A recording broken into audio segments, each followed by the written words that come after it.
Nauwi sa gulo ang pagkompronta ng singer na si Jim Paredes sa ilang Duterte supporters sa EDSA People Power Anniversary noong Sabado.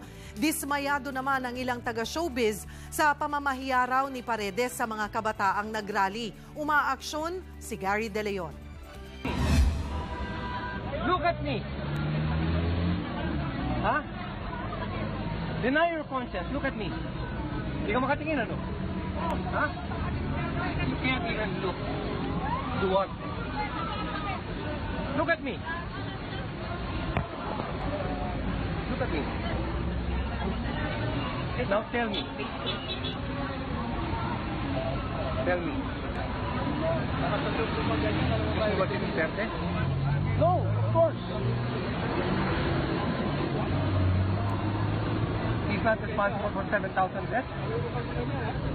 Still being investigated. Okay, great. Makikita sa video ito ang pagkompronta ng singer at Liberal Party supporter sa isang grupo ng kabataang taga-suporta ni Pangulong Rodrigo Duterte. Nangyari ito noong Sabado, kasabay ng paggunita sa EDSA People Power Revolution.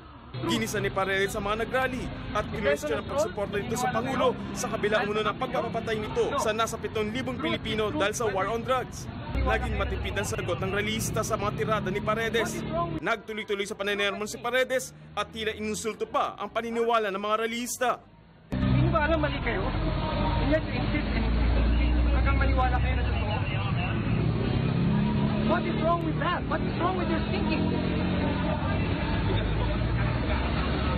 Did you believe people can just be killed before 2021? Of course not. So why do you believe now that they can do it?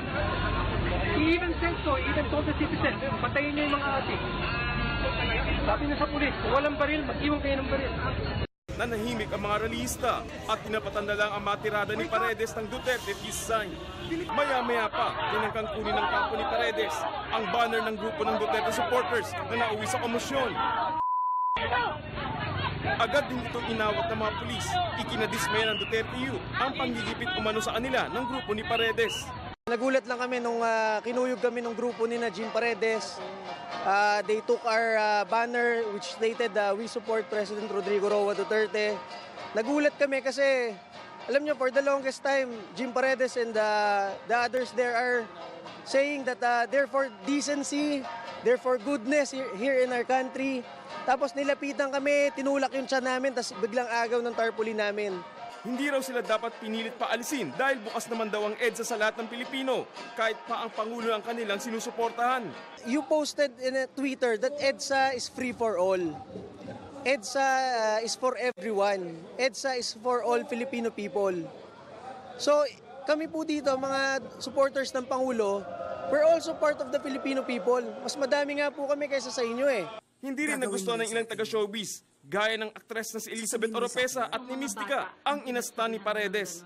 Napakapangit. Alam mo ang lumalabas? Ikaw yung duwag.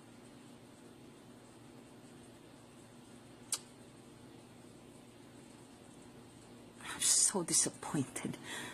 Kasi kahit na hindi ko gusto yung gusto mo, igagalang pa rin kita eh. Hindi ko maubos maisip na magagawa mo yun.